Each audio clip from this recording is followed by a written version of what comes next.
Leader McConnell, welcome back to Meet the Press. Glad to be with you.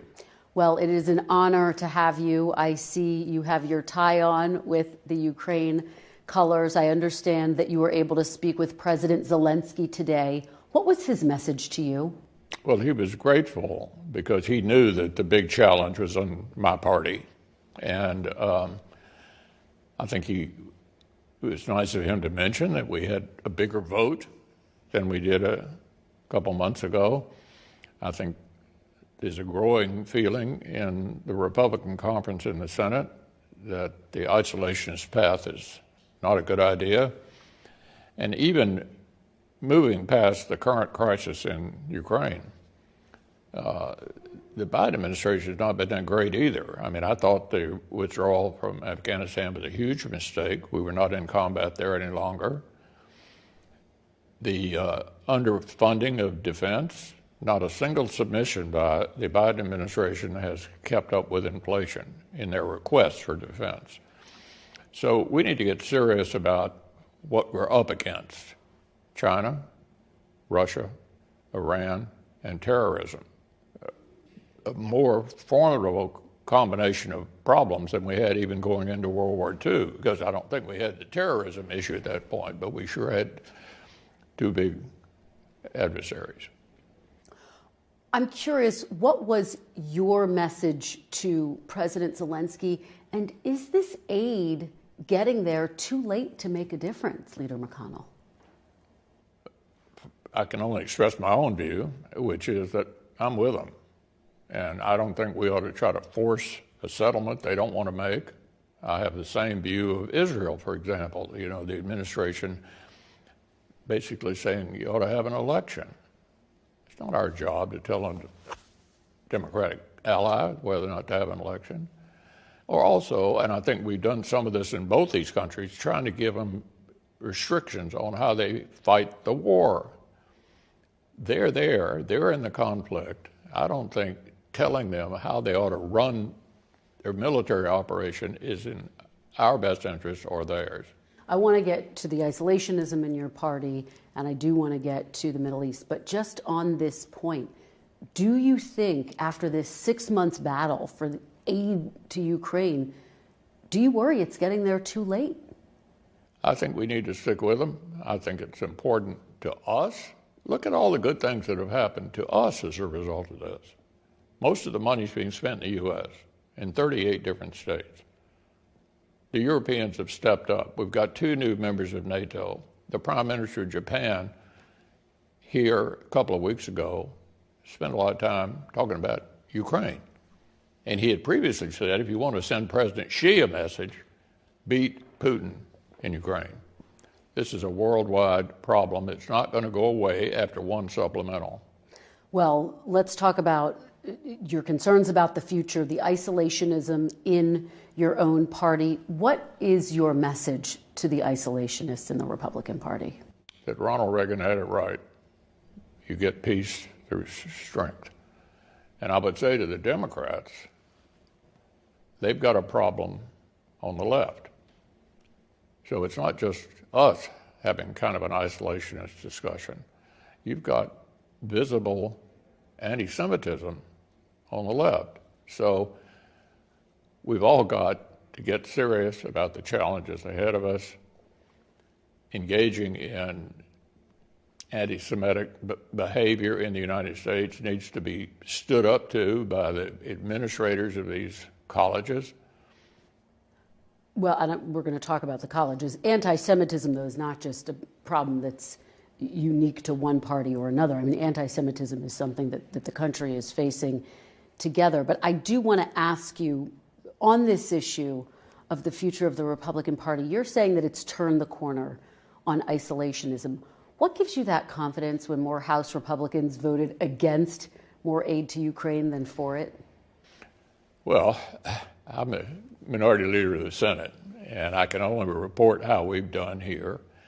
We had predicted correctly that if there were votes in the House, it would pass. And I'm proud of the fact that we got 10 more votes this week than we had 2 months ago. And I think our members are focusing on the facts, and the facts are that this is in our best interest. This is not some charitable contribution to Ukraine. But 15 Senate Republicans did vote against it. So to people who say we're not turning a corner, this is where the party is headed. I think the party is heading in a different direction from them. From the isolationists? Yeah. Okay. Let me ask you about what could have been of this deal. Obviously, there was talk about potentially adding a border deal to this. Just this week, you said, our nominee for president didn't seem to want us to do anything at all on the border. Do you think that Donald Trump bears responsibility for Republicans not getting a better deal overall? I think the fundamental problem was, in order to get an outcome, if you want to make a law, it required talking to a Democratic president and a Democratic Senate. I asked Senator Langford to engage in that. He worked hard. I thought it was an improvement over existing law, but most of our members didn't think it was good enough. And that certainly was the view in the House, so it wasn't going to become law. In part because Donald Trump said don't support this border deal. It's not good enough. Regardless of what his position was, I've been here a long time. The last time we passed a comprehensive immigration bill, I was in my first term. This is a very, very tough issue if you're trying to make a law. Now, what the president, I think, clearly is responsible for is this issue, whether we had a new law or not. He's responsible for this chaotic situation at the border. If I were advising him, I would say, boy, you better do everything you can to fix this because it's a big, big problem. The American people are concerned about it, not just in Texas and Arizona, but all over the country. No doubt about that. If President Biden were to take executive action, there would undoubtedly be legal challenges to that. Doesn't that just underscore the necessity of getting something done legislatively on the border? Well, it's tough because, as I just said, it's been a long time since we've actually made a law in this contentious area. But if I were the president looking at this mess and looking at the poll numbers of people all over the country concerned about this, boy, I'd do everything else I could to improve it. That's what he ought to do, because it's clear we're not going to make a law between now and the election. Let's move on to the tensions in the Middle East that have spilled over across this country. As you referenced, we have seen pro-Palestinian protests on college campuses all across the country. House Speaker Mike Johnson was at Columbia University this week. He said, quote, "This is dangerous. This is not the First Amendment. This is not free expression." Do you agree with him? Is that your assessment, too? I think it's a dangerous situation. You said pro-Palestinian. There's also anti-Semitism, which is completely unacceptable. I've been shocked to see that in this country. First responsibility is the administrations of these colleges. That's the first responsibility. And so the speaker is correct in laying the blame on the administrators. When I was in college, and I bet when you were in college, there were plenty of debates, but we were not trying to shut people up and had aggressive civil discussions. That's the responsibility of the college administrators. And to do anything else makes them look like they're sympathetic with one side or the other. And I think restoring order and civility to have reasonable debates is what needs to happen. To the students who are protesting peacefully, though, do they have a right to protest on college campuses? Oh, of course, yeah. But I think people need to understand, just the fact that we have the First Amendment doesn't give you the right to scream fire in a theater and run everybody out. I mean, sure, you're free to speak, but you're not free to harm others with your speech. I want to talk to you about abortion, which, as you know, is one of the biggest issues for people all across this country right now. Back in 2022, you said a national ban was possible. So as I sit here today, I want to ask you, Leader McConnell, would you support a federal ban on abortion? I said it was possible. I didn't say that was my view. I just said it was possible. What is your view? And the reason I said it was possible ban? is because the Supreme Court has put this back into the legislative arena, and we're seeing it play out all across the country. And I think in the end it'll reflect the views of these individual states. But I did not say, I said possible. I didn't say that was my view. I don't think we'll get 60 votes in the Senate for any kind of national legislation. I think it's a practical matter. It's going to be sorted out at the state level.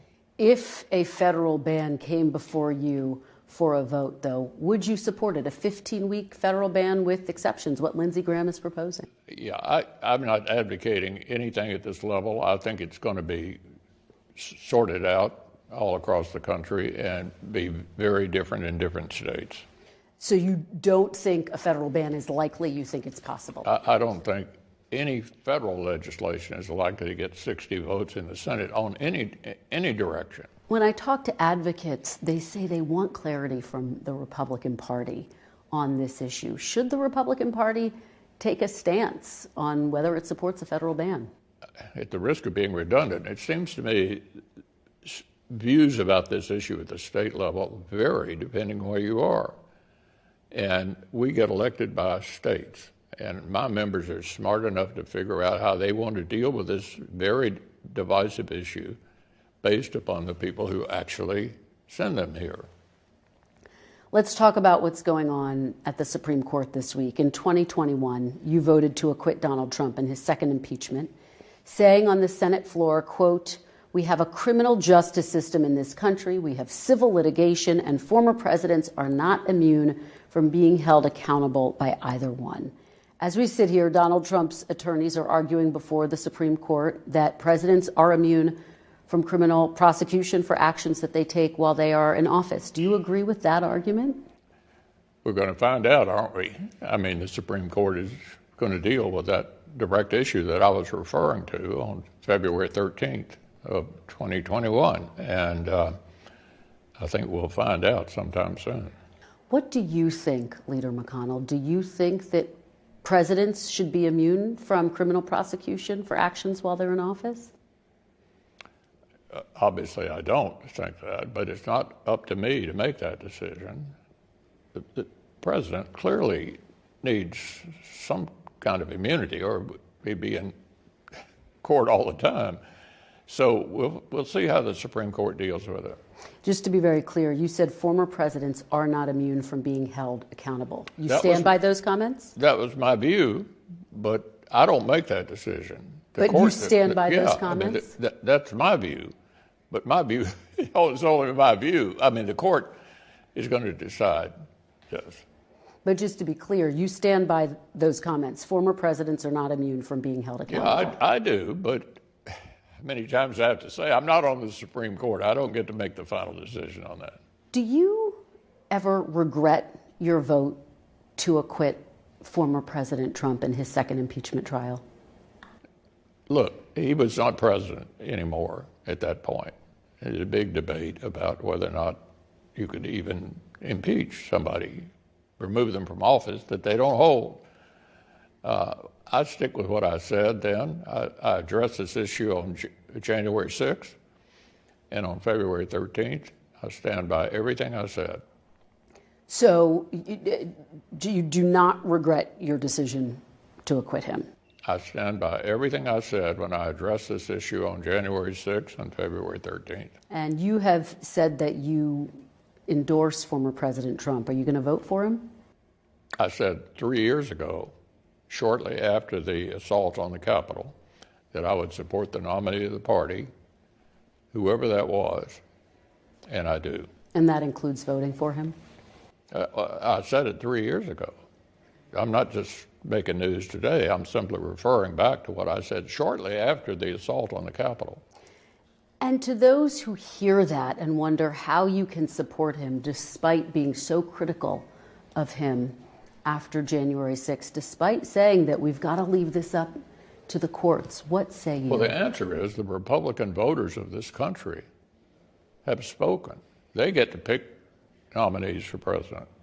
So how I'm spending my time is on something I can have an impact on, which is making sure my successor is the majority leader and not the minority leader. Mm-hmm. I want to ask you about your legacy. You said just this week that you often feel like the only Reagan Republican left. As you prepare to step down from your leadership position this year, what are your greatest concerns about the future of the Republican Party? Well, I tell you, I feel better about it after we had our vote. I don't know when I said that. It may have been before the vote, but I do think peace through strength, which is the Reagan formula, which is the Eisenhower formula, not the Robert Taft isolationism back in the 40s, is recovering.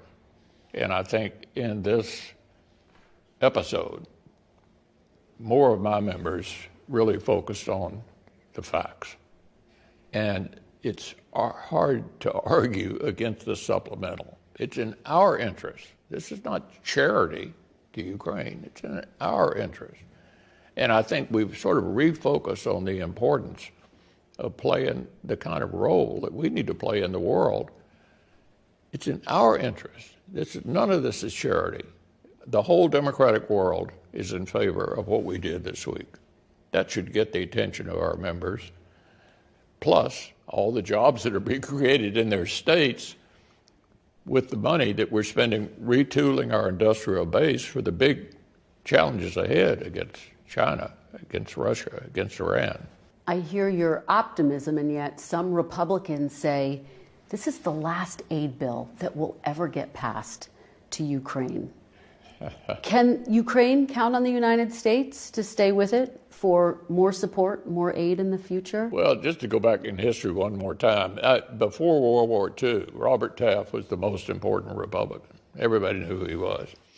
Desperately wanted to be president. He opposed Lend-Lease, and most of the Republican senators did. And then after the war, Pearl Harbor changed all of that for a few years, but then after the war, he opposed NATO and the Marshall Plan.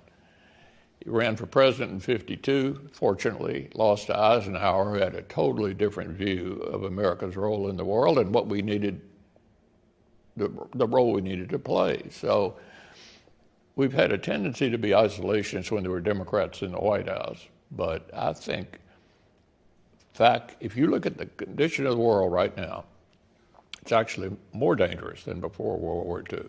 More, because we have terrorism that they didn't have. And yet the leader of the Republican Party espouses an America First foreign policy, which is the very definition of isolationism. What concerns you about that as you prepare to step down from your leadership position? Well, it's a family dispute. I won't go over the details, but you all have had that sort of thing recently as well. It's a family argument. And I'm pretty clearly on the non-isolationist side, and I tend to do my best to convince my members that that's the way to go. And even after I leave this job, I'm not leaving the Senate, and this is my principal interest, pushing back against isolationism. This is going to be your focus once you step down from leadership. It is. Okay. Leader McConnell, thank you very much. I really appreciate your time. Thank you. Thanks for watching. Stay updated about breaking news and top stories on the NBC News app or follow us on social media.